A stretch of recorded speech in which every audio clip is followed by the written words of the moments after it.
shoot, it didn't do a countdown. What the hell? Okay. Hey, hello and welcome back. I'm Nineveh.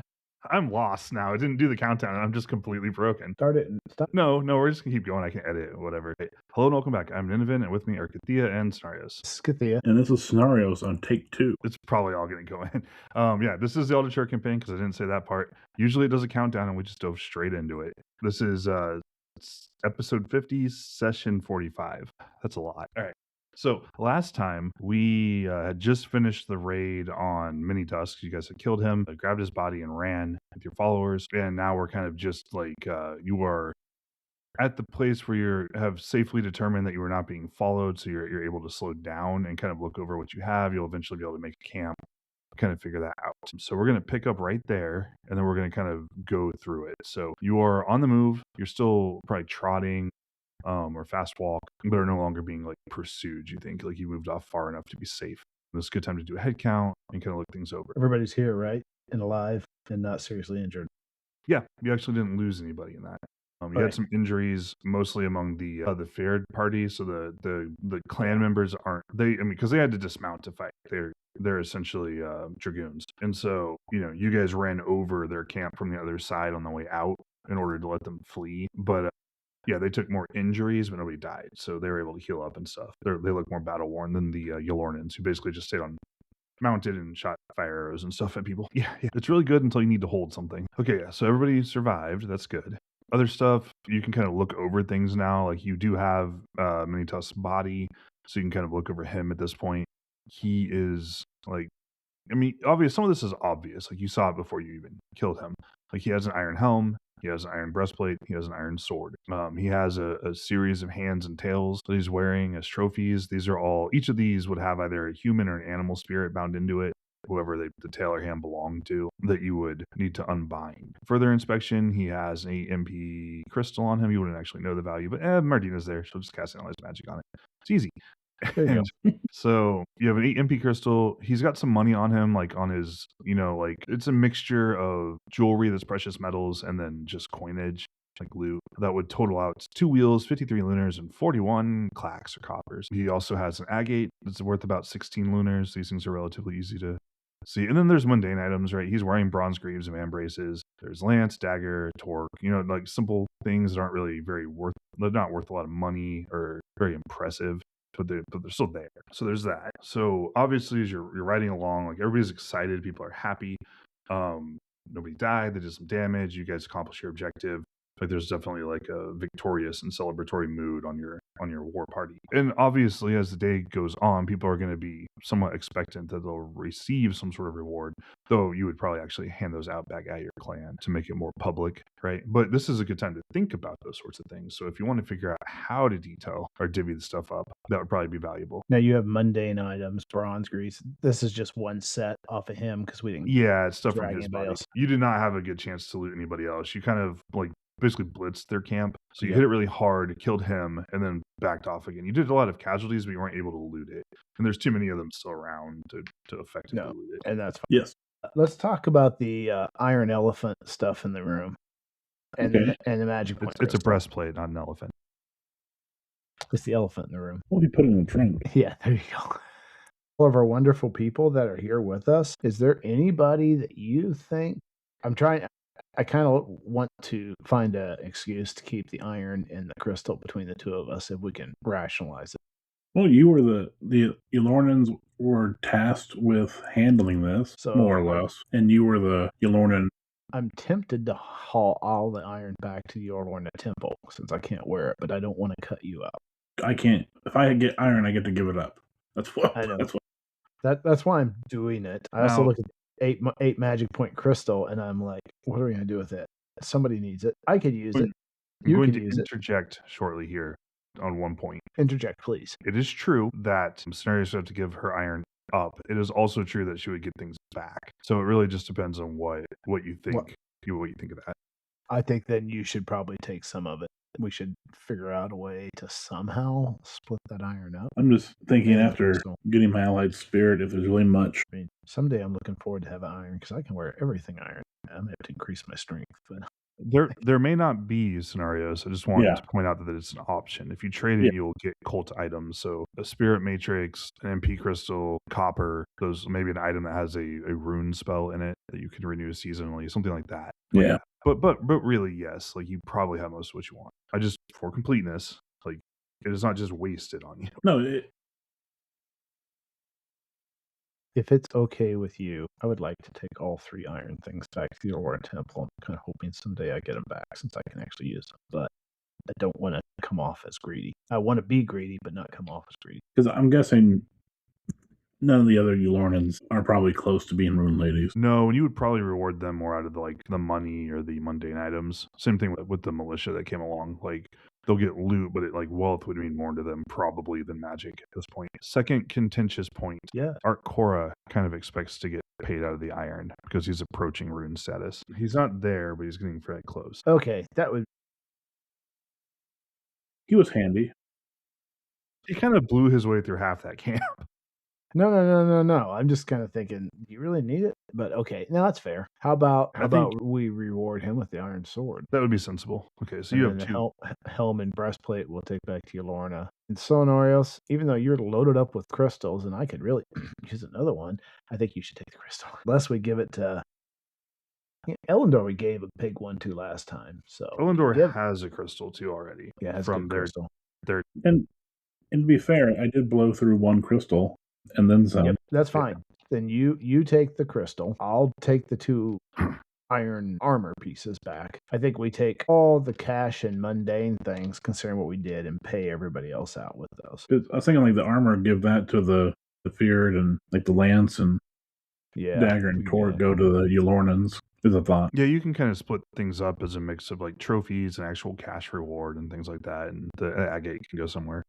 I'll give a will to Mardina and a will to Elendor, and we'll give the flawed agate to Art Cora. He's actually good with just the iron. Okay, then we won't do that. We'll take outside of those 2 wills, we'll take the rest of the cash and just split it across. Mardina doesn't necessarily want the will either because she's been spending credit like crazy, and she considers that as long as you're continuing to leave her access to the credit, she's fine. Like, what's a wheel, right? She has access to a few thousand lunars in credit. Then we'll just I think we give both wills to Elendor. Then. Are you recording this? Because I'm not. I can. I'm writing down the things that matter to the named NPCs. Actually, I kind of want to know another small crystal at some point to bind yet another elemental one too, just because. I know. I've only used the elemental once. Everybody wants lots of crystals. You got to go out and kill people and get them. We just did that. Yeah. And then I took the iron breastplate. Part of it here is I'm wondering if these can be pretty much taken and reworked to fit me. Probably. Rune Lord. So I have an iron breastplate and an iron helm, which, I mean, I'd miss my wyvern armor, but I'd probably be willing to go without for iron. True facts. I have to go hit the weights and catch up to Solenarios and strength so I can walk around in it. There you go. Okay, so if you guys have recorded what you need, I'm going to pull it from the wiki and just add. And I think everything except for the 2 wills, that's cash and mundane items, is going to split between the Yulorna and warriors. Yeah, that makes that's a pretty good payout for them. But it was pretty interesting. You know that somewhere I used to have all the past loot. See down below? Yeah. Under past loot, so just add one down there, unless you want me to do it. You can do it. I did some other stuff. Good. Go and grab it. Okay, sounds good. Wikis, everybody. They're super fun. Well, for some reason, ever since I changed my name on this stuff, it doesn't let me just add things. I feel you. Okay, so yeah, you guys can you chat that out and kind of figure it out between yourselves and the interested parties. And then later on, once everybody's kind of chilled and had a chance to like figure things out, Mardina will chat with you as you're riding back. She'll tell you that she's done, and you've heard some of this, but not all of it. She's going to kind of lay it out. She's done research on what's going on and try to figure out like what you're going to be facing, what its strengths and weaknesses are, and done some work to kind of determine some information. So from that, she can tell you, like, you already know you're going to be up against storm season. So storm aspected entities, you're expecting like the hall, so frost demons, ice demons, things of that nature. She tells you they are tough, but they're brittle. So hitting them really hard, like that's obviously always an advantage, but it's more necessary here. Like you can't chip at them very effectively. Okay. Mechanically, the way this works is that whenever you do damage to them, we compare your damage to their HP in that location on the resistance table. So, if they have like 20 HP and you do 10 damage, we would compare those and then make a resistance roll. And if you win the resistance roll, the hit location blows up. If you fail the resistance roll, nothing happens. We have a really hard time hurting them. They can be very difficult to hurt. Any damage can hurt them, though. That's kind of the upshot, is that, like, if you plink them with 1 point of damage, there's a tiny chance that the limb will just blow up, but it's unlikely. So you want to hit them pretty hard as much as you can. That's kind of just baked in. But yeah, that's kind of how they work. So high damage, useful. Attacks that bypass armor, so magical attacks and things, aren't really very helpful because they take the same test. Like Disrupt would do 2 points of damage and you test it against the armor, the hit locations, HP. So only stuff that boosts, like Blade Sharp and stuff like my Speed Dart and stuff that boost up our damage. But those are the most useful. We don't have a way to really boost damage. Not a lot, but some. But it's just something to think about. And you still need to choose some companions that may guide some of your choices on that. Yeah. Other stuff there, she tells you that fire is no advantage. Like, while these are ice demons and things, they are ultimately of storm, not darkness. So you don't get any particular help from, like, well, if I melt them, it doesn't really work the way you think it would. Other things, she's done some divinatory work on this because, she's filling her mind. She can ask lots of interesting questions about things given some time. Her big thing is expect waves of attacks. So more than one strike. And she thinks the main one will probably land on Wednesday. So keep that in mind. There will probably be some probing attacks before then, and then that's when the main strike should fall. All very helpful. She's done her job. Do you have any questions for her? She can try to make some lore rolls or help out. Is there anything we can get before we go there to help us boost damage against these particular things more, or are we kind of stuck with just our own powers? That's a good question. The biggest thing that she recommends is, like, if you have any ability to learn, like, if you need to cash out some spells, now is a good time to get, if you can grab another point of Blade Sharp or Shrink spell or something like that, this is a good time to do it. But otherwise, no, she can't think of any, like, readily available, make yourself just more lethal tricks. Can I get a whole stash of damage boosted arrows from a handy sorcerer somewhere around? Yeah, from your sorcerer that you have in your back pocket. Yeah. No.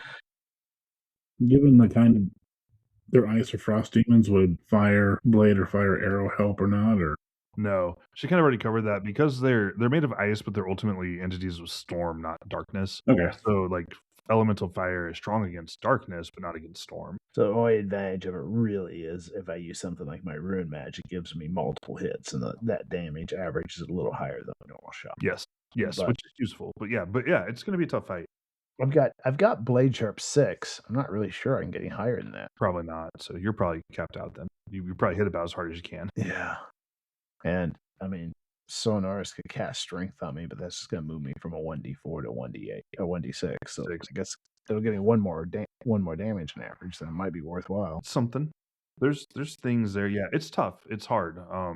You guys, like, we've kind of talked about it before, but ultimately there are a handful of cults to get access to things like True Sword, Slash, Crush. There's like 4 or 5 cults that have these sort of, maybe 5 or 6 that have those sorts of spells, and they are the truly, from a mechanical optimization standpoint, they are the truly top tier damage dealers. You guys, you're probably, like, with Meteor Bow, Yolorna is kind of like an A tier. They have a way to spray a bunch of damage, but they can't just stack it up. Ernald is a B tier damage dealer. She has, just like most people, she doesn't have any special restrictions, but she doesn't have any magic that helps her damage either, other than, large earth elemental, which is pretty good at hurting almost anything. So this might also determine who we're going to take. That's the main use of this information. I think, I don't know that either of you guys can optimize your character very well towards more damage. You're both pretty good at that already, but it would maybe change how you think about who you want to bring along. So someone who can make lots of little attacks, maybe not so useful. Someone who can make, like, big strikes, maybe more useful.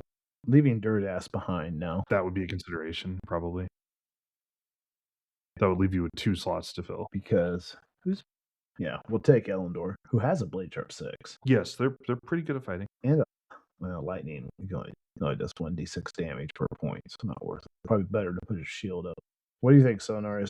We talked before, maybe about our Aunt Yagana. I'd be okay with that. Arkora seems to do a bit of damage. That's what I was thinking. There's been times we haven't wanted Arkora, but now would be the time we do want. Hopefully it doesn't die in this. And then Yenor. Let's take Yenor. Yeah, Yenor could be your 5th. That's kind of it. I mean, we're not taking Corum. Or Molly Or musicians are known for their high damage. So. 4-star's gone. Mardina's smart enough not to even consider accepting with us. I mean, Dirtass would go, I'm sure, but I just looking at Dirtass character. I mean, Dirtass we could if somebody cast Blade Sharp for him, and he knows shield. Yeah, Dirtass is not a bad fighter, but Yomelians just don't bring that heavy hitting. The truth is, if I cast Blade Sharp on him, he'll do as much damage as me. Now, the problem I have now is if I cast Blade Sharp 6 and another Blade Sharp 6, that's like 12 magic points. Boy, I could have really used an 8-point crystal. It's okay. It's okay. Well, and I don't think Solinarios has a Blade Sharp either. I would probably be mechanically better off giving Solinarios my Blade Sharp 6. Yeah, Blade Sharp 4. Blade Sharp 4. Probably still better off with me casting a Blade Sharp 6 on you. Honestly, your damage is very similar with all your magic up in melee. So hope for the best, pray for high rolls. There's an element of luck. In all of these things. Yeah, that's how it works. It's a dice rolling game. What about our aunt we talked about before? You could probably get her to go. Let's get her to go. She's old. She's no longer as good as she used to be. Yeah, but she's better than us. Yes. She's going to be in charge, isn't she? No, she doesn't have the contacts. She's not the war leader. But yes, let's take her. Plus, she can be buddies with our friends next door from the Earthshaker Temple. They stopped coming. Oh, did they? They started sending the Orlanthi, but they all got killed. You're not sure if they'll show up or not, honestly. They might. We're not sure who's going to be there next to us. Well, and if the Omelios from out of Churgo, they aren't going to be in great shape either. So interesting here. We might get killed. Maybe. Okay, so those are things to think about. You're going to want to ask. Sounds like you're going to want to ask Yagana to go, and you're going to want to ask Arkora to go. You could go ahead and ask Arkora now. Yeah, we will. That's 5 right there. Do we need 6? Because I think we can take 6. 5 is as many as you can take. Is it? Okay. Yep. Well, that's 5. So is Arkora interested? He hasn't gone before. Yeah, he'll go. I mean, storm season, it's fine. It's cool. So this was fun. Maybe we should have developed him more before, but I never trusted him totally. It's really too bad we lost our Humakti. Arkora is still, as you saw even in this fight, a dumbfire missile. Like, you point him at the enemy, he goes off, he roars, charges, and starts killing things. He separated himself from the rest of you pretty quickly. That's just how he fights. We're going to have to try to manage him in this one and get him not to do that until Wednesday. Well, at least with all of his divine spells. So it's just, he's always been hot-headed and not really much of a tactical mind. He's perfectly capable of holding his own in a fight. He's just sort of a liability sometimes on the battlefield, or a danger to himself, really, more than anything else. But yeah, so you've been kind of hesitant of taking him with you because you can't always be sure that you're can control him or pull him back or send him where he needs to go. I'd rather have Dirtass in most cases, but I have more faith in our core delivering enough damage. That's fair. All right, cool. So we'll consider that kind of closed for now. Our core will agree to go. I've already noted him down. He'll be interested in going. So, and he's a little more. I mean, one thing like, you haven't interacted with him much. He's been around. He's often not at the town. He's not at the Tula, on the Tula a lot. Like, he's often out and about hunting. But like, now that you're like around him for a couple of days, like, you see, like, he's your age still, but he's matured somewhat. Like, he seems more confident. He's pretty good at several things. Like, he's obviously skilled at hunting and tracking and those sorts of things. He's a good fighter. He's not just strong, but he's good with an axe, good with a javelin. He is. The more you're around him too, the more like, while he doesn't talk a lot, he's fairly laconic, right? He tends to say short things and stuff. He has a certain magnetism to him that was not present before. He had a glow up. He's building his charisma so he can become a rune lord. So there's a sense to him, the way he moves, the way he holds himself, that just kind of draws the eye. It isn't necessarily likable in that sense. It doesn't make you like him more, but there's like a sense of like self-possession and the like power and stuff that draws the eye and holds your attention at times. I think him fine. I just didn't trust him totally. Right. I still don't. But you should. But we're at a spot now. We kind of. All right. So are we back in town now? This trip would take a day or so, and like, you'd be good to go. Like, you're not pursued, because once they realize, once their leader is dead and they figure that out, they immediately start. But we need to take the tails and hands and unbind them and release those souls. Yeah, that's a bit of a process, but you'll be able to do that. Again, that's something you would probably do back at the clan. So yeah, once you show back up at the Tula, You arrive back at Fieldstone, obviously victorious. You have like the body of the enemy leader, and people are excited to see you. Like there's acclaim. People are see you come in, and there's like a little crowd by the time you actually get in, and people cheer and whatnot. That sort of thing. Your clan chieftain is there. Most of the ring is there. Colchis will be there because this is something that she was tasked to do anyways, like it's partly her show. So it's kind of a big deal. But yeah, you guys carry in Manito's body and return. Reputation out of this? We should. You will. Okay. Lots and lots of reputation. Wow. Yeah, I'm ready to conclude. Do we have anything else we need to do with this one, or do we just like going through like handing things off? You'll probably have to tell people about what you did and things. Like it's a big deal. Like it's a big deal. Yeah, the time to orate about how my orate still sucks. But anyhow, can I orate? You can. I think generally, yeah, you can. Go ahead, go for it. I won't if you don't want me to. No, go for it. Do it. I'm skill hunting, skill check. Yeah, I see that. I'm gonna boost it. I gotta boost it with something. What sure. Can I boost it with? Probably devotion, Lorna, since we did this as a holy task. Okay. So I boost it. And then I successfully orate, which thank God I boosted it. Good job. Okay. And add some checks, which it won't save for me either. So how did you do? What did you do? All right. Tell us about your scene a little. Yeah. So I actually just tell the story about what we did.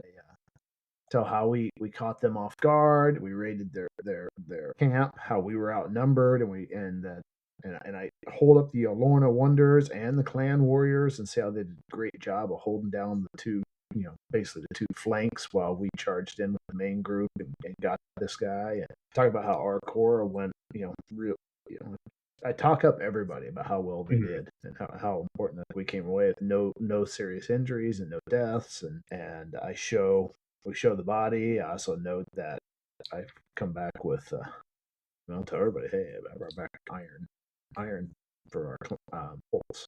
And I tried to do a good job of putting everybody else out there, and especially the Alorna Wanderers, since it was the Alorna thing, and the clan warriors who went with us, since they're not, they were just kind of normal people that, not the normal people. They're feared. They're not full-time warriors. Right. Anything I can say good about Mardina too. She was there. She didn't die or stab herself.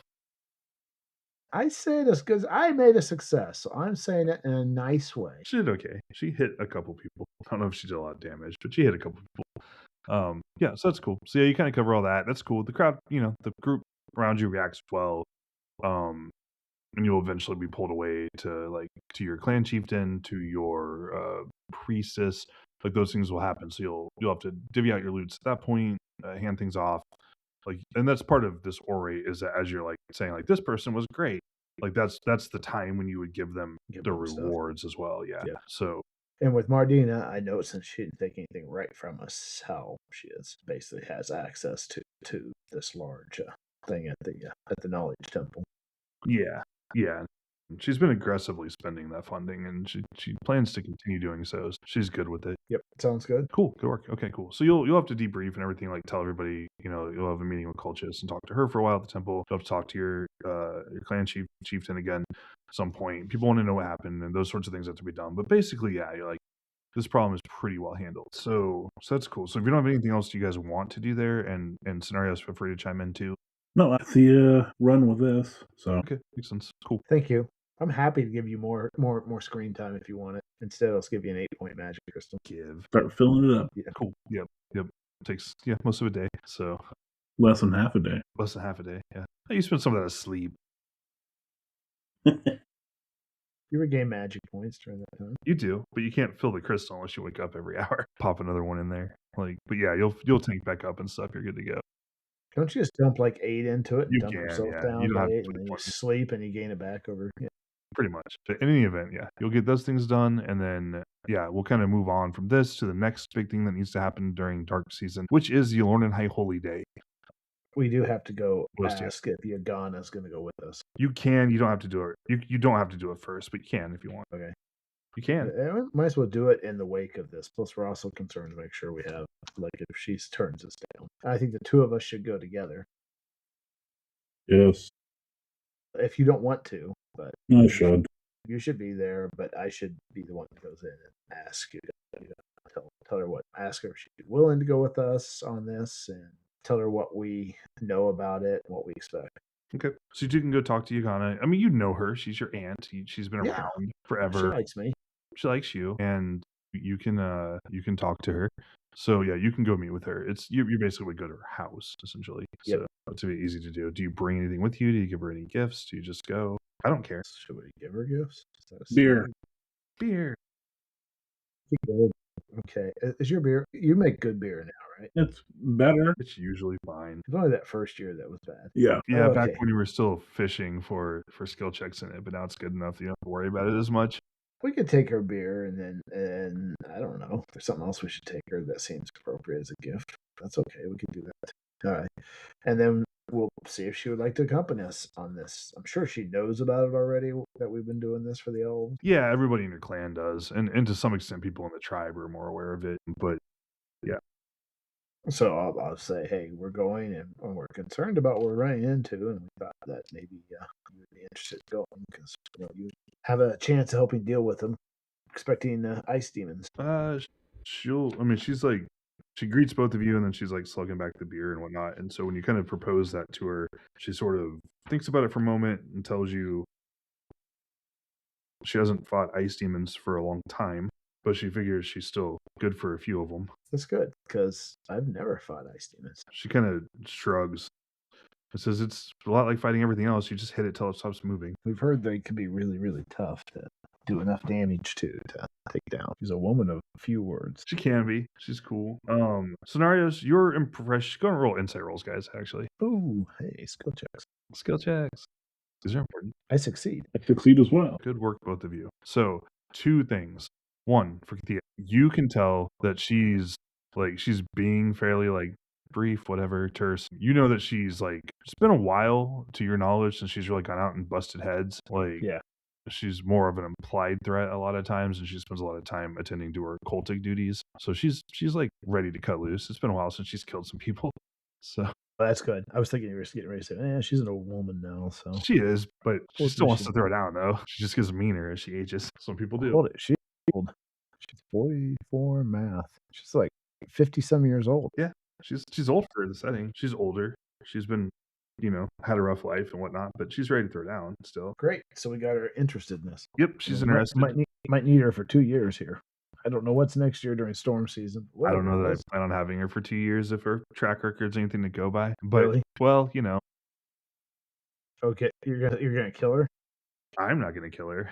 Yes, you are. The group's decisions may get her killed, as has happened to other people. But in any event, the other scenarios for you is that that while you're your impression here is that while your aunt has distanced herself from you somewhat because of the whole not being a Marangor anymore thing, she still likes you. You haven't burned that bridge. There's just more distance there. You disappointed her. She just thought she'd have a family member who understood, and she didn't. I appreciate that. After my little sister didn't follow in my footsteps and followed after. She's too close. She's too close to you to be impressed by you. Yeah. She's 3 years younger than me. Yeah. She remembers, the stupid fights and the getting stuck in the briar bush and stuff like that. It's just you're too much of a person to her, still, to be inspiring, I guess. Fair enough. Whereas Scenarios is an idealized person in her head. Fair. And you got a bunch more siblings coming up here. It's true. The branch of the family that really focused hard on the life rune has a lot of kids around it, lots of family connections and stuff. The branch of the family that was less focused has fewer of them, and the daughter that has a big death rune is somehow finding herself a little separated from everything. It's weird. You talking about me? Yes, you. I was just looking at Solinarius going, okay, we took Quorum and then things No, there's a ton of kids. So I don't think there are any more that are going to come up before the game is supposed to. Probably not. There's a little gap in there, but yeah. Orlo last as an Orlanth Adventurous initiate, but we didn't take him. Wow, I wrote Orlanth. We're not taking him here. Orlanth. Similar but different. No, I typed it wrong, so I went ahead and edited it real quick. There's a typo. Anyways, yep, that's kind of that is. So yeah, she'll agree to go. You can tell while she's not expressing it, she's kind of looking forward to going. Yay! I'm glad she's going. Hope Yeah, she no, I'm survives. really gonna build up her anticipation here so that when she dies, it's just like so sad. So I shouldn't call my shots like that. Like because you guys were joking about. Hell no. Well, no, you were joking about your brother. Yeah. Like not joking, Actually- but kind of like, oh, it would really suck if that happened, and then it like immediately happened. Did I tell you that I went back and listened to it? Hillmill is not his name. Hillmill was a guy on our side. He was something else, but somewhere we swapped his name around. Later. Oh, that's okay. It's his name Sorry. now. It's definitely his name now. It's on his character sheet that way. So He died. he died. So yeah. There's no hell mill in the enrolling. Yeah. There you go. All right. Done is done. So that's cool. So yeah, she'll go. So we got that part handled. That'll cover some of our preparation. Her down is going as well. And then we can advance to Lorna and say Holy Day. Oh, Yes. this for you, obviously, is mechanical things like rolling your worship and like getting a POW gain check, stuff like that. Is there anything, and like obviously there's also a component where like the cult was called on to perform its duty by Yomelio, Yorna's sibling, essentially. Like you performed that duty, you were at the tip of the spear for that, so to speak. And like so Colchis obviously gets some like, I had you guys do this thing, that's cool. Some of that's on her. You were there and present and like leading some of that. And so like some of that's reflected on you. So there are segments here where people talk about that. Like Colchis talks about it. The initiates will probably comment on it, some of the wanderers and things. So that's cool, right? So is there anything you want to do with that, or you don't have to, but The only thing I want to do is, I think this would be a time when I officially present the iron to the to Colchis. yes, And a little bit of that. I tell the story during this again. Talk about how, I talk about everybody, but I call out the Yelorna Wanderers who were there and name them and name their deed to the extent I can. You can name them if you want.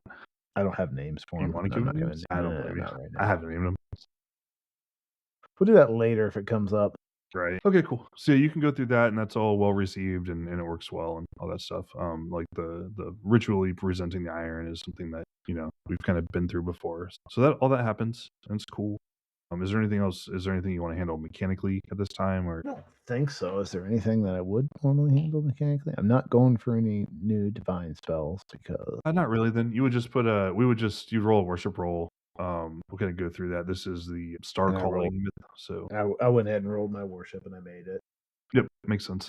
I don't have any rune points to get back anyway. So as far That's as cool. I It's really succeeded, just which a is check. cool. Yeah. Yep. You put a check in your worship, put a check in your POW. Yeah, you go over once again, like you're getting these like yearly retellings of like the star calling and all those things that happen during dark season, basically during the greater darkness. So you kind of go through those myths and stories, and then go through your worship ceremony. Said that.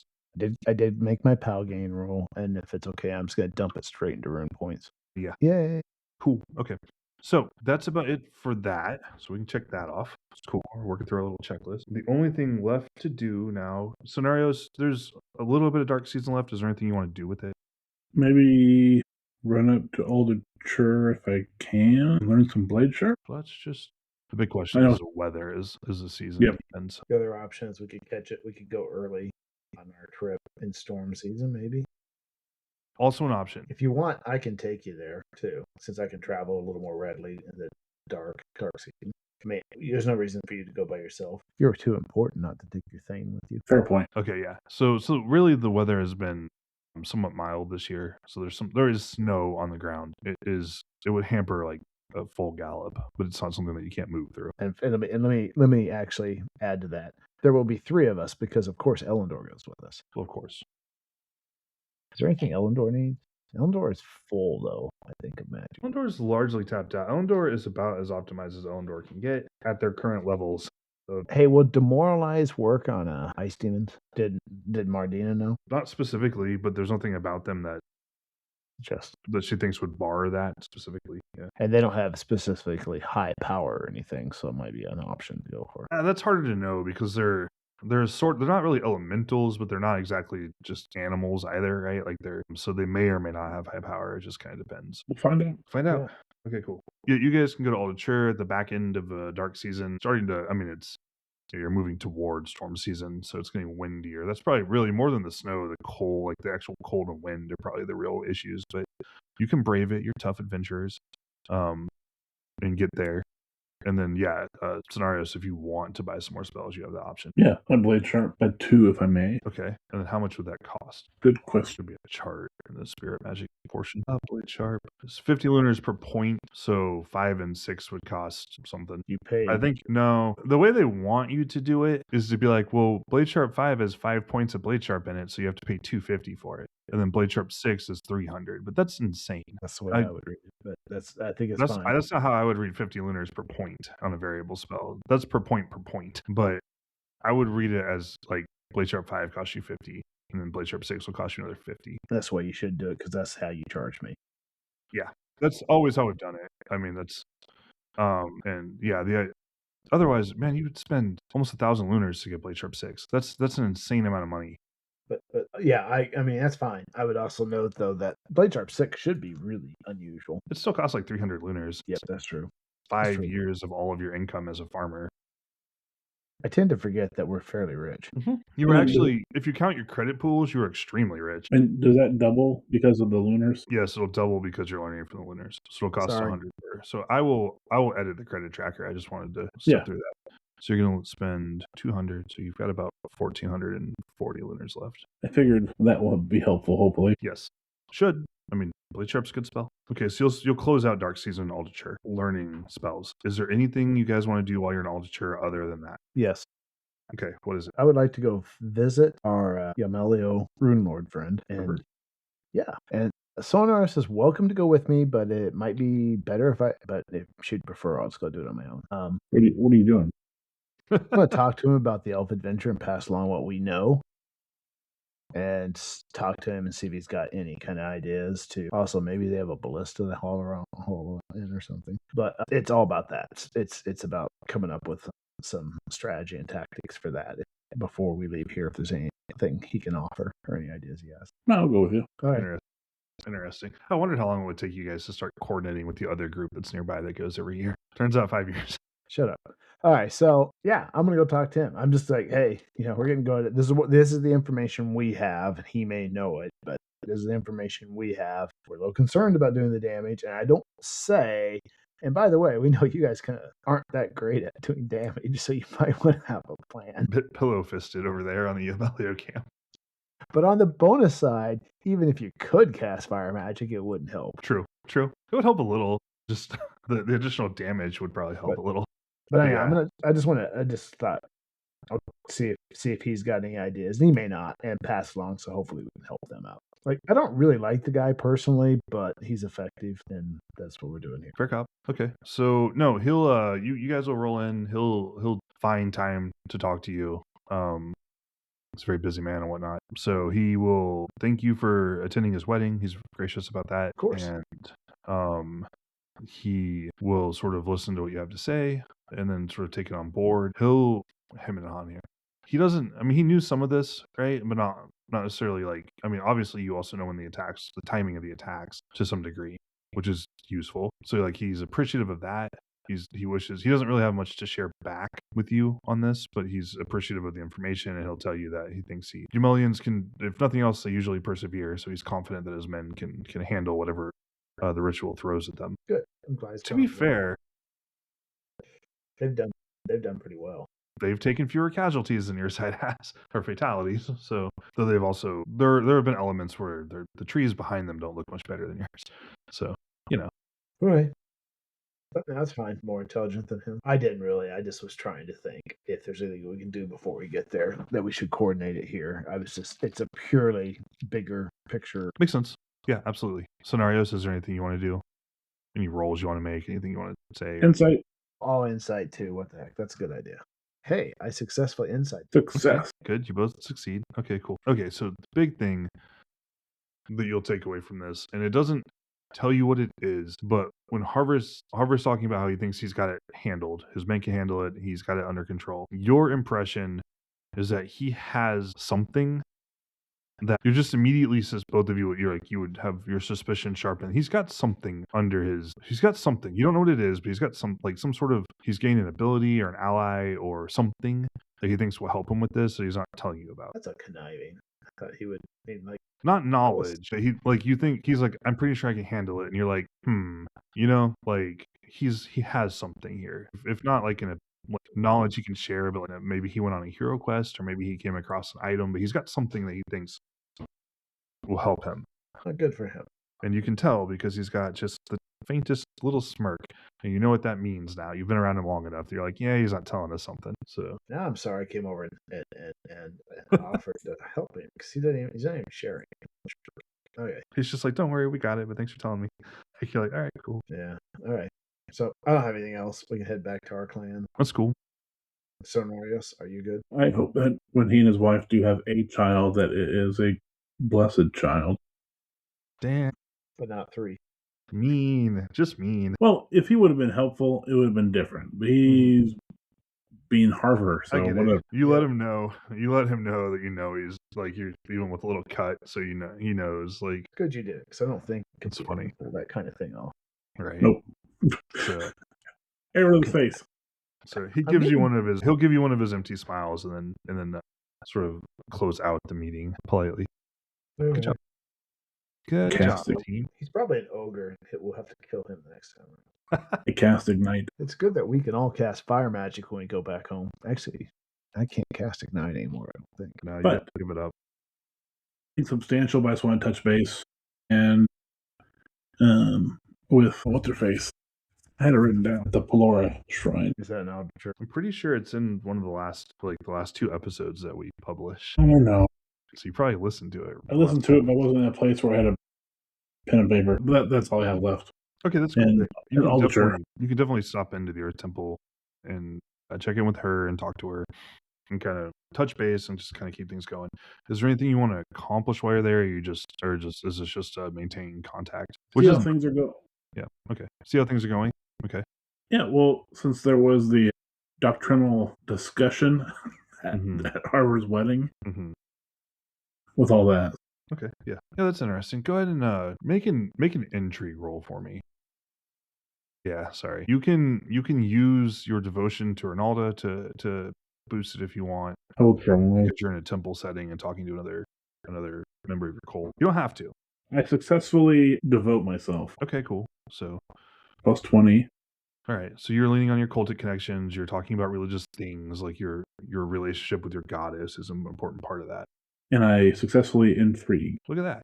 Okay, cool. So your goal here is you're kind of checking in on this. Intrigue kind of covers the. I can go find it. It covers finding out what's going on inside of, like, it covers understanding factions, personalities, politics of like a court or their social great temple, for example. Which, by the way, this is a great temple of Ornalda. It's the biggest. It's the Ornalda temple for Dragon, for like Aldacher. So it has tons of worshippers. It has a lot of subcults, a lot of associated cult shrines, stuff like that. So it's a big temple. Okay. You just got a regular success. All right. So in the season, well, that was like fire season. So it's been a couple of seasons. So in the last, few months, basically in our timeline, the last couple seasons, when like your feeling is that like no one, like the alliance between the Earth Temple and the Sun Temple has certainly gotten stronger, right? As that consolidation has taken place, like at the higher levels, like the Earth Temple is just sort of like, well, that's where the power is, so we're leaning into it. Like they're not like anti-Orlanth, but you definitely, your feeling is that generally speaking, there are more like, that's where the gravity, the center of gravity for political power is now. So the Ornalda Temple is slowly being pulled that way. Just as people make decisions, right? Well, who's more helpful to me right now? Like who would I want to talk to? Like a Amelio cultist or someone that's connected to them, or someone who's connected to Orlanth? Well, most of the time right now, like the answer is more likely to be a Amelio cultist or someone tied to that. So there's been sort of it's slow and it's not hostile. Like the Earth Temple isn't hostile to Orlanth. He's still one of Ornalda's husbands and probably her primary husband. But here, yeah, is that helpful? Feel free to ask clarifying questions. No, that makes sense. Okay. That's sad. And just let her know that I'm weighing options. I don't know if I'd be able to live where I am, but maybe switch services here or not. Just I'm not applying, but I'm just curious. No, that makes sense. And that's not something you need to make a roll for. So your temple, the temple that you were connected to is your clan's temple. And that's, and we've talked about that before. Like there are a few god talkers, there's one priestess. If you have a retired, like if you're like your grandmother did, if your clan priestess gets old enough, she can retire to be a priestess of Israeli and be supported by the temple. And that occupies basically like a god talker slot as far as that goes. So like you usually have a few god talkers, one an Alder priestess, sometimes an Israeli priestess. And that's kind of how that works. Like you could pretty easily, if you wanted to, like you could pretty easily switch your allegiance to the Alderchurch temple instead. And for that to happen, your shrine is your shrine. That's like you're like right now you're really a god talker of Pelora at the moment. And your shrine is your shrine. You're a god talker because you serve that shrine. But if you started going to like High Holy Day, Seasonal Holy Day, did more minor stuff, if you started spending more time at Alderchurch, going to services at this temple, like you could easily attach yourself to it. To become a priestess of it, your friend will tell you like that would require you to like being a priestess is a full-time vocation. So you would need to be in the city for that to work, which you could do. Like your clan and your tribe have property and contacts in the city. You could relocate like that, but it would be hard to like live in the voting lands and also be in this temple as a priestess. It'd be difficult. I figured, just which doesn't mean, and this isn't something she would tell you, it's just something it's possible to manage your lands without living there. Like your time would be split to some degree. You'd be coming back and forth. Like it'd be a big shift for your character for sure to do that, but it's not possible. Okay, all right. Let's see how she's doing. She's doing well. She was in this year, right? Was that what we determined? Either initiate or god talker. I forget which one. She might have been a god talker. I think she's another god talker. So yeah, she's another god talker at Pelora. She's just working. She's like vocation as priestess, so she works in the temple. She's doing well. Things are going okay. She actually hasn't come out to visit you because she was going to, and then like the Tusk Rider stuff kicked off, and so she's like, I'll just stay home, like safely holed up in the walls. I'll tell her about mini tusks. She'd be impressed by that for sure, and she is as such. She thinks you're very brave. Brave or stupid? So stupid. Bit of both. Synonyms. Sometimes, yeah. So, yeah, she thinks you're very brave. She's impressed by it. She would still like to come out and visit you, and she says that maybe once, now that things have calmed down, I might come out and do that. That'd be good. Maybe after Sacred Time. Right, yeah. She's thinking like sea season, maybe. So, like after the planting or something like that. All right. Cool. All right, cool. That's all I had. So awesome. Yep. So, yeah, kind of mixed news, right? Like kind of, I think what you were expecting to hear more or less, but it's hard to climb the hierarchy. You gotta kill your mom. That's her mom is my second favorite NPC after Mardina. She would haunt me. She does now. What's that? So Elendor's third on that list? Nah, Elendor sits up higher. Elendor's not really an NPC. I don't know. Elendor has a special location in your heart. So Elendor's the first NPC for you. All right, got it. Yeah. Makes sense. But Mardina, I really like, and but also provides lots and lots. She's going to be that. Yeah, I think things have settled a little more in the love direction lately. But yeah, it's been fun. I enjoy her. I like most of my NPCs. There's a few I don't really enjoy that much, but just because I don't like them, like I wouldn't want to play them. But most of my NPCs I like quite a bit. So, which is good. They need me in their court because I'm all they got. They don't exist without you. Exactly. So, all right, cool. So yeah, you guys can leave Aldershire after that. So you've accomplished some things. You've talked to some people. You've learned things and also taught things, and you've gained spells and stuff like that. Spent some credit. I feel like this campaign is going to get over, and you're still going to have a lot of that credit on the books. But it's okay. That's okay. So it's cool. I guess it's kind of funny that super early adventure is by far our biggest payout financially. No joke. And honestly, most of that was the venom from their stingers was so valuable because you can use it in alchemy to make anti-venoms, and so anti-venoms are really expensive. So and we sold lots of anti-venom knowing that someday the Lunars are going to have those. Right. Yeah. So yeah, that was the big, and then turning over the eggs and stuff was the other part of that with the Lunars, and you've spent a lot of that credit actually. Like the Lunars, you guys have collectively hit that the hardest. Well, they charge double, but also they have access to more adventure type stuff. I mean, Shalana Roy, and you don't really want to have to use credit through her. And like Ramai, it's like, well, I mean, that's what Mardina's for. Yeah, Mardina's drained most of that. You guys touch it occasionally to like get things evaluated, but that's about it. And you've done some training through them. I'll be doing more. Yep. I would have done some this fire season if there were time, but I don't think we had any time. Shalana Aroy is almost entirely from resurrecting Quorum. And then the 7 others simply has skill training. You bought barding for your unicorn, a bunch of spells. That's been the one you guys have used the most. Anyways, that's all on the side. So you guys leave. You leave Aldicher at the end of Dark Season and return home. So I'll put a check in that. And then all that's left to do for Dark Season, guys, is just to do the bookkeeping side of things. So this is when you would usually make your power gain rolls. This is when you would make skill checks Okay. and do all those sorts of things. And then you get to pick 4, as always. Yep. It's getting really hard to successfully get Palgain checks. Or not Palgain skills. Yeah, you're good. This is if you have masteries, I mean, it's a time if you have secondary skills you care about it all. It's a good time to start raising them up. Otherwise, you're just kind of like fishing for the occasional bump. Hey, writing went up. Nice. I have actually leveled all the NPCs through this season. So, and just in case anybody's listening to this campaign as like, what's it like to run RuneQuest? You do not have to level the NPCs up season by season. I am just a sick person who enjoys doing it. Hey, I finally increased a passion. Nice. Good job. Devotion and Alda went up by 3. Nice. Cool. Everything else is 60. I shouldn't complain. I've just rolled a whole bunch of skills successfully that are up in their set. Nice. Yeah, I enjoy upgrading the NPCs organically because it informs things for me. It lets me know things like that are sometimes unexpected. Like Elendor's struggles to rise with like power and things are not planned; they're just part of that. So I like it, but it's a lot. It isn't that much work either once you build the character sheets out. But you don't have to. You can always just eyeball things and kind of keep your main NPCs roughly in line with the PCs. That way, they're still useful. Failed to increase my composite bow. Not surprising. Insight went up. As did mine. Good job. Nice. My scan. And Go ahead. my battle axe went up. Nice. And intrigue. Shield did not. Now battle axe and shield are the same Nice. before magic. Right. Well, I need to check scan. I'm not used to checking my perception skills. Really? Yeah, your Not- skin is only okay, isn't it? My scan did not go up. I need it to go up, I think. I think it's one of my needs. What do you I mean? got a 6. It's short right now. I think it's one of them you could use. I don't think you need it. Though my worship actually went up. My worship Yolorna now is higher raw skill by almost 10% than my composite bow. Nice. Really good at worshiping my goddess. You're very devoted, so that's I am. not surprising. I need to come up with one more skill that I didn't do on my way through. Hold on. Oh, sorry. No, I was going to look at your requirements because your spear, bow, and shield all count.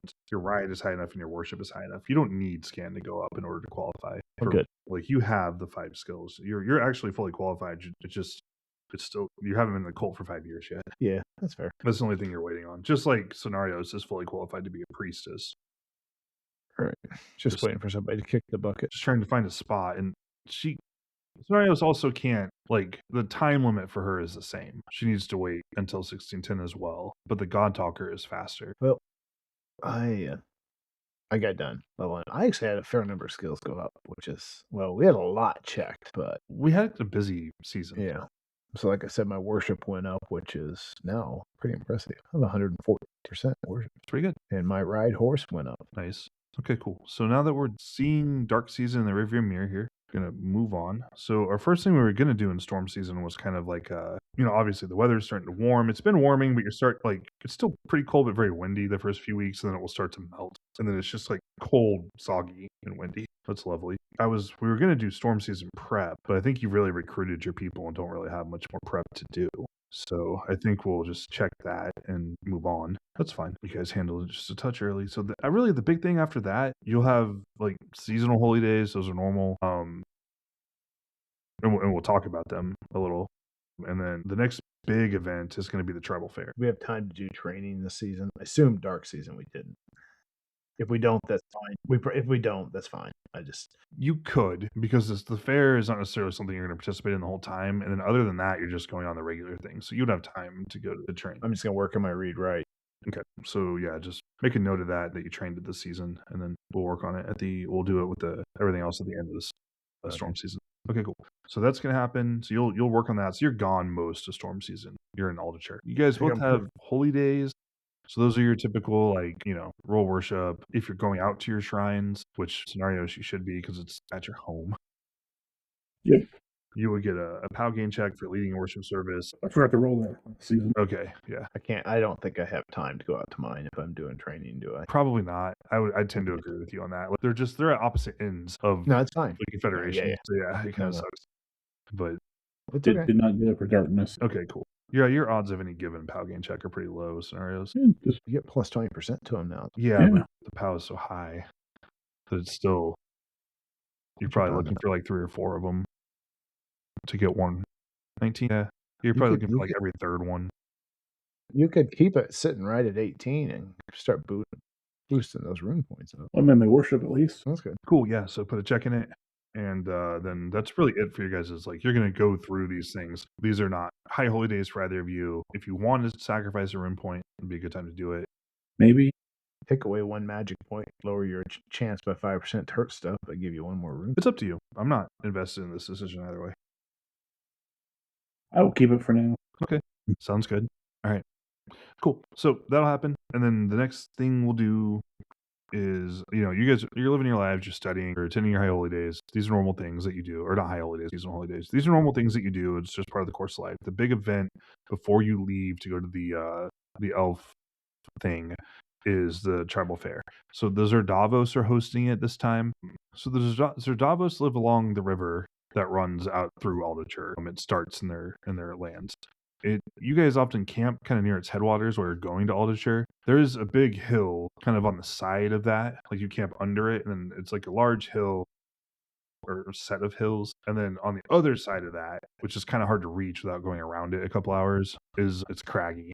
Is the actual like Zerdavos's like fort. There's a fort at that side of the headwater. And that's where their clan stronghold is. That's sort of like Fieldstone for you. So it's fairly small. It's meant to be a refuge, right? Most of where they live is actually spread out under it. So think of like this is pretty common, right? The Acropolis type setup. Acropolis just means high city. It's the high portion of the city that's higher up on the slopes and more easily defended. So that's kind of what you should picture. Is there's a small fort that's pretty inaccessible up high, and then below it on the lower slope is the little town that the clan sort of lives in day to day. So they're hosting. Once again, there are people here from all over the tribe, and then traders and things from the rest of the Confederation. Because the big tribal gatherings are a big deal, and there's a lot of money to be made if you're on top of them. It's also a good place to learn stuff about what's going on. So we'll kind of play through this. It's a little more at your guys's. There's not a lot. Like obviously, most of the news in the last year has been about the Tusk Rider raids.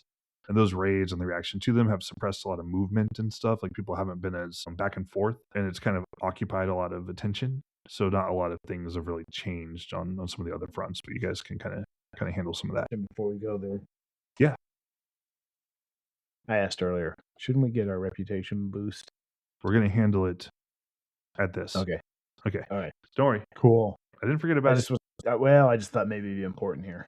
Anyhow, so I don't really have a lot to do. I mean, I feel like we've had a good year, and I'm just going to kind of enjoy the fair. I'll be honest, I'm feeling too important now to bother participating in things like the races and stuff we've done in the past. Okay. And definitely not doing horse racing since, well, I don't have a horse. All right. You no longer have a horse. You've upgraded your ride. It wouldn't be fair.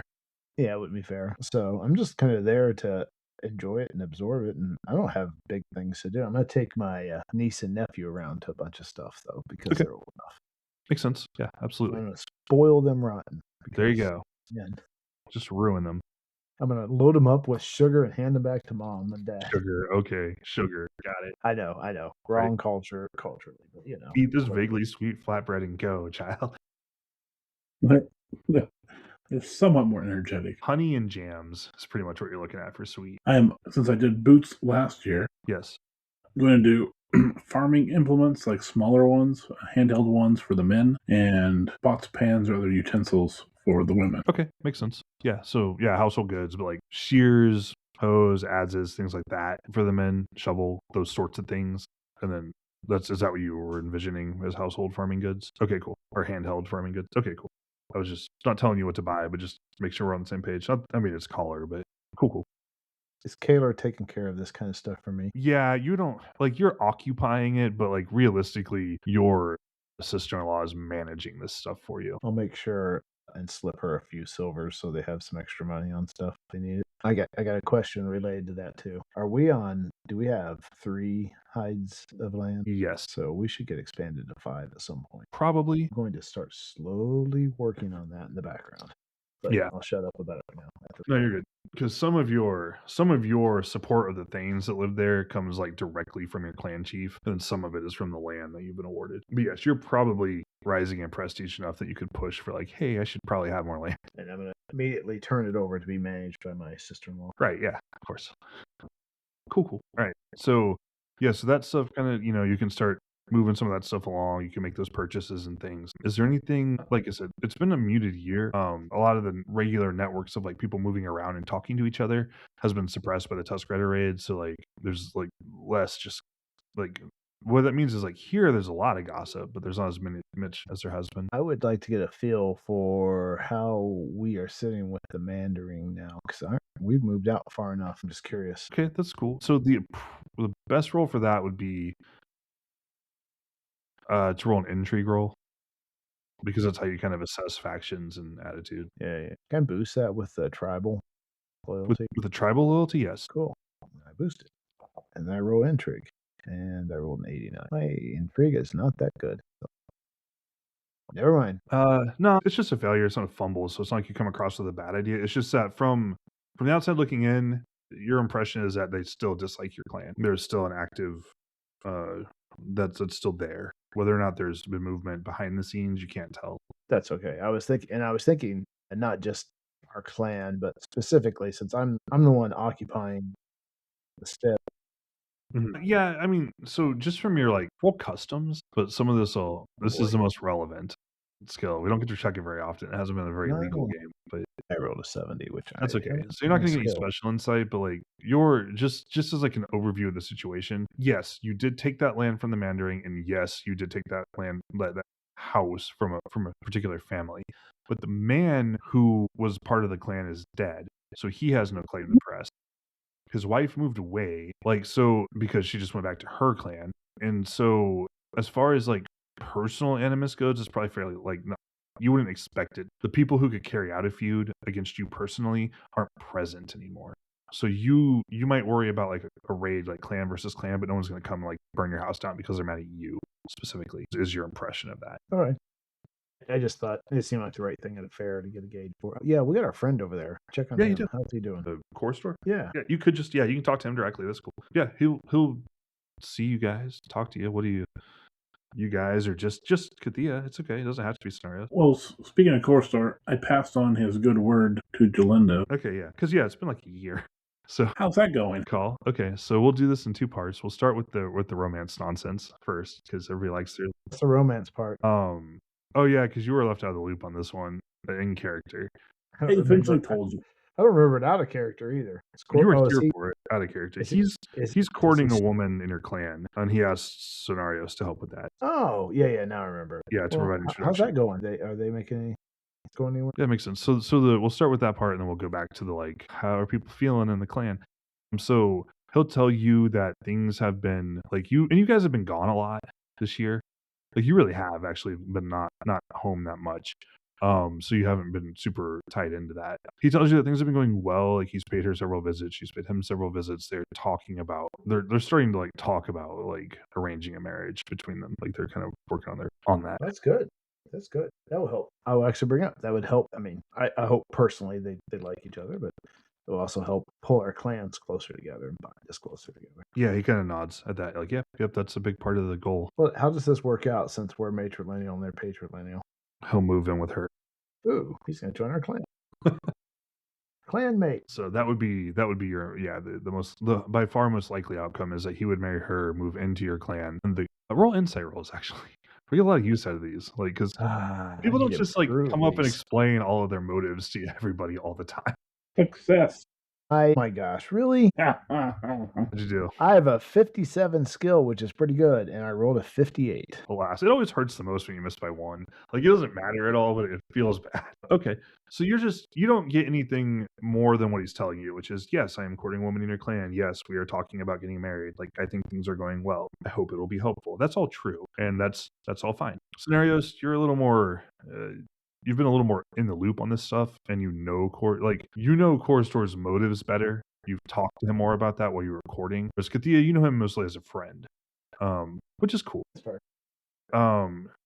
One thing that comes through to you scenarios pretty clearly is that and it's very evident in this, he's making decisions because his goal for the foreseeable future, like his big goal in life right now, is to bury the hatchet between your clans. He's sick of the feuding and the fighting, and he's trying to end it. He pursued you to end it. When that avenue was closed, he asked you for help finding someone else he could marry that might help end it. And that's his goal. And so his goal is probably, and this is something where you can maybe make a decision about how much you want to intervene, is if he marries her, he'll be living with your clan. His clan has the beef. He's the clan chief's son. So you would suspect his hope is that if he's there, it will be less likely to reignite or raid. Yeah, but specifically to raid, because they could accidentally kill their clan chief's son, or rob him, and those would both be pretty impolitic. So one thing you might consider is that if these things happen and you're starting to look at giving land to Jalinda, like, not that you have a lot of pull, but you know a lot of people who have pull, is to put him somewhere near the border next to me, or take over mine and move me somewhere else. Put them there, and then put Kathia up on the northern border because that one's vacated. Oh. By the way, if you tell me about this and explain to me his goals so that I understand the underlying thing, he is 100% supportive of that. Plus, I already like the guy. Somehow, yeah, out of your two previous suitors out of the area, I like him a lot more than the Yamelio. Gives me the. I think you both do, honestly. He's just a better human being in general. I don't think that's just us. He's a good person. Harbor's not really. Harbor's a schemer. So yeah, so that's cool. Anyways, yeah, that's kind of his big thing, and you get a read on that. But yeah, he's doing well and things are going well. He will tell you that it's more or less as you would expect, right? But he's able to confirm it, which is that most of the resentment towards you specifically has died down because all the people involved are dead or absent, so no one's too upset. Like, there's the general like clan versus clan animus still exists, right? But that's not, like, you're unlikely to be specifically targeted. If you were going to be targeted, it would just be because you're on Mandarin land, basically, on previous, like, former Mandarin land, and so they would be, that ignites some ire, but it's not like they're after you. That would be true for anybody living in that stead. So I did a good job of eliminating everybody, so none of it's really just one guy. Getting Homo killed pretty much ended that. Yeah. So that's cool. But yeah, so yeah, that happens. Okay, so you've been to a few of these fairs. They're less useful, I think, for the day-to-day stuff, and more useful because of the ability to, like, network with things or do unusual trades. Also remember that the queen is here, like your tribal queen is here, her retinue is here, all the most powerful people in the other clans are here. So if there's anybody you want to talk to or network with, this would be a good time to do it. Maybe like the time to do it, really. I have one other thing for Korstor before we're done with him. Absolutely. Which is how his trade thing is going, and weren't we minting coins for him, or they talked to us about doing it if we ever got started on that? Yeah, Colchis agreed to that last year. She agreed to that, and so your temple has been minting coins off and on, small batches. Okay. You don't have access to silver, but you've been doing that, and that's helping, right? It just provides a source of coinage that isn't directly tied to, like, the lunars. So you don't have to give me anything on this as a player. I'm just going to note that I'm aware of that still, and it's something I support as a character, as a player. So she'll be checking in with him and just going, "Hey, how's it going? Don't worry, come over and talk to me if you need help with stuff." This isn't really my thing, but I'll do what I can. Right, absolutely, yeah. So you're maintaining ties to that and keeping it active. Okay, it makes sense. And yeah, unfortunately, minting coins is really the work of somebody with, like, the craft skill, the craft silver, which isn't me. Which isn't you. But there's someone in your clan that can do that, and there's probably several people in your cult that can do that, because they would also do things like make the silver items that can enchant them that you use, so, like, silver arrows, silver armor, things like that. All right. One other thing, for scenarios, or no, sorry, for Kathia, I apologize. This is something we should probably talk about while we're here. Yes. Just because it might matter. So Kathia, you're planning on becoming a rune lady, star lady specifically. Yep. Okay. Yep. So let's talk a little bit about that. There are a few things you have to have when you're a star lady, like physically. You have to always carry a spear in public, which is interesting. It's actually the spear you have to carry. You don't have to carry your bow everywhere, but you do always have to have a spear, which is not what I would expect, but it's how it is. You have to always wear gray, pale yellow, or silver. These are all pretty easy, right? You own a spear. Your clothing probably already trends that way, as far as that goes. Cloaks My sets of clothes already match that color scheme. In fact, I think we even talked. Right, yes, we have. So, like, those things are easy. The thing that's more difficult is that it's just a requirement of the cult, you have to own a bejeweled bow. Now, of note, the cult description says flat out, this last requirement is sometimes met by a small bow-shaped piece of jewelry, and only the most literal star ladies carry about a functional bow studded with gems. But Okay. you can. No, So now that you're here at a place where you can meet with like people who like traders who have access to materials like gemstones and things, yeah, which includes semi-precious stones. Amethyst would count for this, not just the most expensive ones. You need to,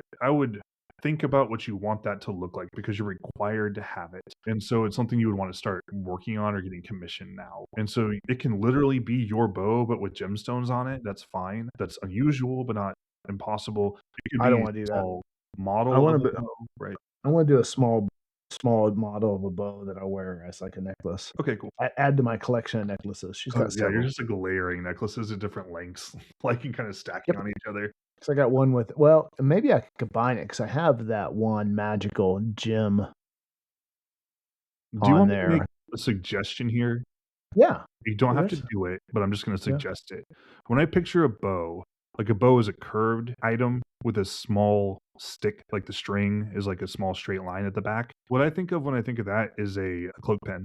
And Okay. you don't have to do that, but I'm just kind of Yeah. thinking like that would be like easy to shape like that. Let's do that. Let's commission one or get the stuff to maybe I get the stuff and have somebody do it because somebody in my cult can actually do the work. Yeah, they could make it. I mean, you'd make it out of probably silver and then stud it with some gems and settings. Yep. So here, Silver. one thing you would do Silver. here is probably like purchase the gems you need. Yep. And it's up to you how much money you want to spend on that because you can use fairly common gems. So things like I said, amethyst, rose quartz, stuff like that. Those are semi-precious stones, opal.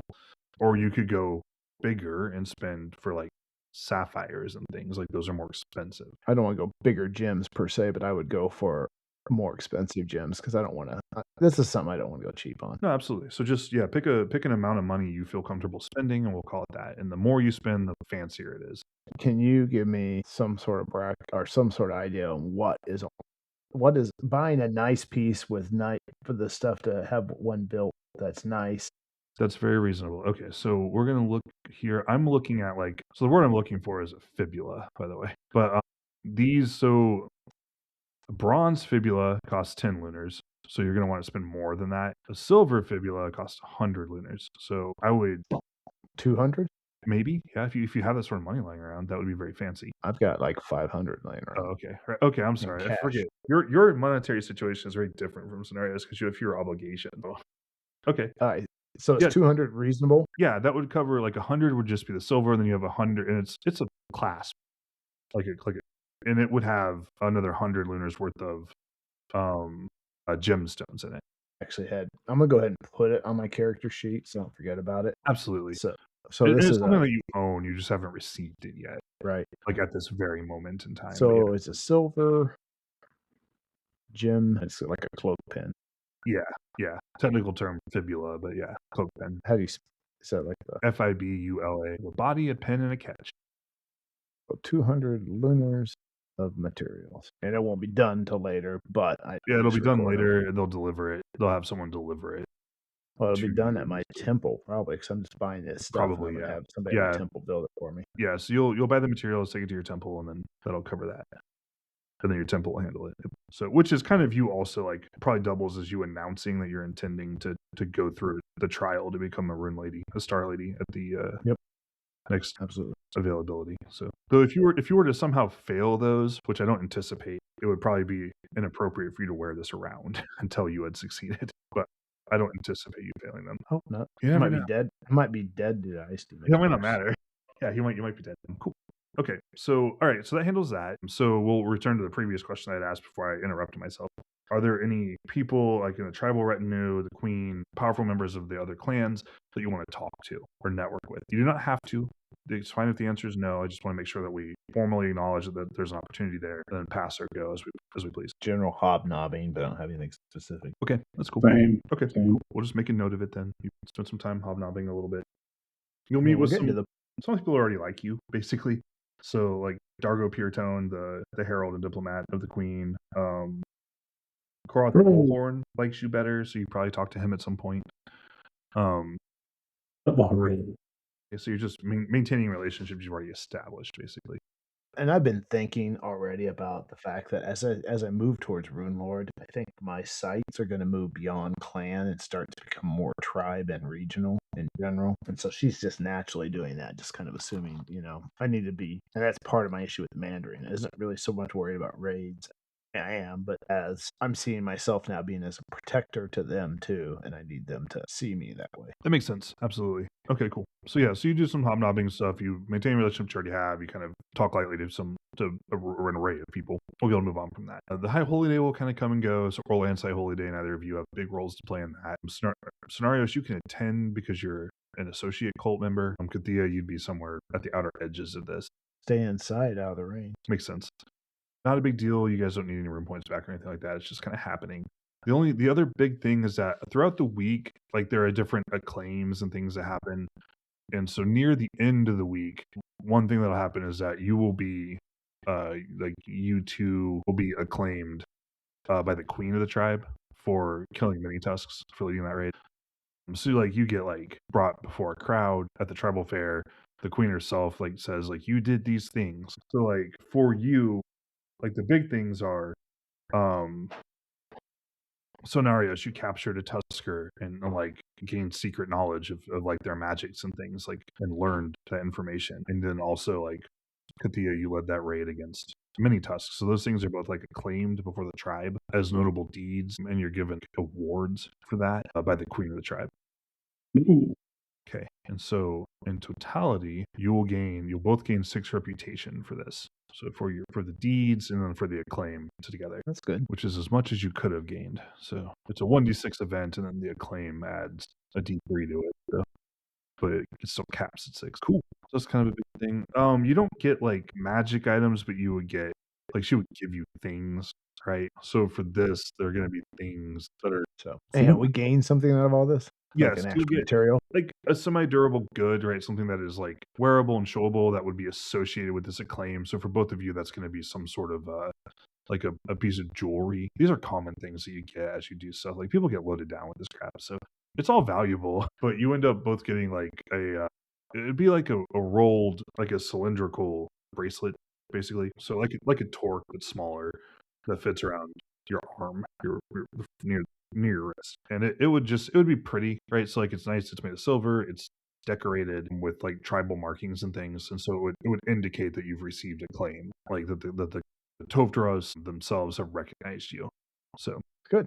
That's what we want and what we deserve. So that's one thing. As you rise in power, not only does your magical power increase, but so does your bling. You get very styled as things go on, because I think both of you are wearing 3 different necklaces, and you have some torques and different jewelry and things and fancy living elven beads and stuff. That's how you know. You can tell. The bling. Yeah, exactly. So that's cool. All right, cool. Yeah, so that's the last big event at the fair is that. So, and you're not the only people who are acclaimed. There are a few other people over the course of the week who get a similar sort of recognition, but you're in a smallish company there. Right. Good job, team. All right. So we're not done with storm season. We're just done with the fair now. If there's something else you want to do, we'll move on from the fair. Okay, so the last thing we're going to do before we finish the session is just, if there are any other preparations you want to make before you leave for the elves, we'll go ahead and move there. So we'll go through that process. I don't think so. I wish there was more I could do, but I can't think of anything. So I think we're going. That's fair. All right. I'm feeling unprepared. My new magic crystal. Yes, that would have happened. How many magic points do you have now? Enough. Lots. A few. Don't be that way. Many. 1, 2, many, lots. You're at 56? That's not including my allied spirit. Yeah. What's that? Does that include your allied spirit? No, I don't have one of those. You just have a unicorn. Yeah, just a unicorn. 28. Yeah, but it's not an allied spirit. It's a unicorn. And all it can do is heal things. I guess it can also gore them, but, and demoralize. Anti-heal. I guess my unicorn might have the best chance of actually taking something out here because it can do more damage than me. Yeah, by kicking, trampling. Yeah. Trampling, rear, and plunge. Yep. All pretty good. Okay. So you guys will load up. Cora will join you. Yagana will join you. And then the 5 of you will move out. So it's late storm season. The weather is warming, but still pretty cool. The wind is still very cold, and everything is melting. So the ground is muddy, wet. Like a lot of times, there's a layer of mud with some water on it, right, in low spots and things. It's unpleasant. Is the general theme of this. So you'll spend several days. You have to travel to Aldatur, and then at that point, you'll meet up with Harvard's group. This is similar to last time. Like he'll kind of join you at the gates if he can. You can choose to skirt this if you don't want him to have that, but then you won't get it either. We want them to all see us going off, and if we have to give him credit too. Yeah, that's fair. So the two of you, those two groups will link up and you'll move. This is also where Pinnacure will meet you with his escort. So he's got a few elves with him. He's happy to see you guys, both your groups really. Like he's become more friendly and open with you over time as he gets to know you better, and you show yourself to be devoted to the cause more. Are we the only two groups that have been there for all of them? Yes, I think so. I don't remember who the original group was that the Orlanthe replaced, and they got wiped out. They replaced the Marangor, and then there was another group from Gold Edge who didn't come one year. Somebody else went. So we don't know who the other two groups are this year. Right. It wouldn't surprise you if one of the groups was from Gold Edge because they've come most years. Gold Edge is a Sundome Temple in Tarsh. So we might have a whole bunch of Sundomers there. It happens. You usually have two groups of them. So yeah, so you meet up with these two, you cross, you have to go down into St. Apollo over the river, through the woods, blah blah blah. I was about to go there right? too. So then you get to the point where you can kind of follow, and like your two groups are you're no longer hiding, like they're no longer trying to conceal where they are from you at this point. So the other two groups, they still are, so you won't go in with them, but you'll meet them there. So yeah, basically like, but if there's anything you want to, you can talk to Pinnacure. Like I know he's often been kind of like present, but not really talk to you. But if you have anything you want to talk to him about, you can. You don't have to. I'd like to talk to him about what we're pretty sure is coming, and he may already know that without sounding too alarmist. Just know my concerns about how nasty it will be. Right. Yeah, he takes it on board. He sort of tilts his head a little awkwardly and thinks and says they expected something like that, right? Like something storm related, ice demons, maybe. I mean, there were a list of options, right? It could have been ice demons. It could have been, what are they called? What are they called? The Gagarthi bandits, right? Something like that. Were kind of the sorts of things they might have expected. Elementals, maybe, something of that nature. So he's not terribly surprised, but it's good to know which one it is. He kind of indicates that he thinks you can handle it because you've handled everything else, but he expects that if you can't, the trees can because they hit really hard. That's good to know. Don't worry about it, guys. If you all die, we'll take care of it with the trees. Yeah, I mean, you're the first line of defense, not the last line of defense. And too, like he's a little cavalier about it, but also you are aware too that at this stage of the game, if you were to die here, the elves would try to resurrect you. Yeah, but they would try to bring you back. Like there's that level of loyalty. So they're like, yeah, if you die, you die. we'll fix it. Like, which is a little uncaring, but I mean, it's better than not. So one thing I'll let you guys do: go ahead and put checks in your elf, like your Aldriami lore, or and into your Aldriami insight. Yay! Because one thing you're learning, like as you're talking to him and stuff, and he kind of talks about it for a while, is that a lot of the elves, like the brown elves, which he is not, he's a green elf, so he's active all year. He's an evergreen of some sort, maybe a juniper, I don't know. But the brown elves, which are a big part of this, like the Stinking Forest is a mix of deciduous and evergreen, but the deciduous tree related elves, the brown elves, they die every year. They die in the winter. When they drop their leaves, they go into hibernation and die. Their souls descend into the green hell, the elven underworld, and stay there until the next sacred time, and then they come back in season. So their version, like they're just like, yeah, sometimes you die. Like sometimes it doesn't last, so it's no big deal, right? And that's kind of his, like, it's a very alien perspective. Yeah, that makes sense. Yeah, like he just doesn't, like, you will die. You may die on this adventure, and if you do, they will fix it. And that sort of cyclical behavior is unusual to the elves, so it doesn't really seem to phase them very much. Makes sense. Probably isn't very reassuring to you. No, both in character and out of character, I'm a little on edge on this one compared to the others. I don't blame you. They keep getting harder, and the last two have been pretty hard. Well, and we're kind of hitting something. If they'd been Gargarthi or something, it'd probably be a little more in my wheelhouse to handle. But these are getting somewhere where I'm not sure if I can deal out the kind of massive damage we're going to need. We will see. So yeah, so you're able to kind of like talk to him about those things. You learn some things. Some parts of it are like, okay, cool, and some parts are like, well, okay. But that's kind of what you get out of that. So otherwise, you'll arrive there before the other two parties. They'll show up the next day because they're taking a more circuitous route. And I'm think we're going to close things there. That way we can kind of set up and go through the whole adventure, hopefully in one session, not next time, Okay. but two recordings from now. So we'll end it there. Next session, we're looking at doing our 2-year in review, like our second year in review recording. That's that. All right. Well, see y'all in the next one.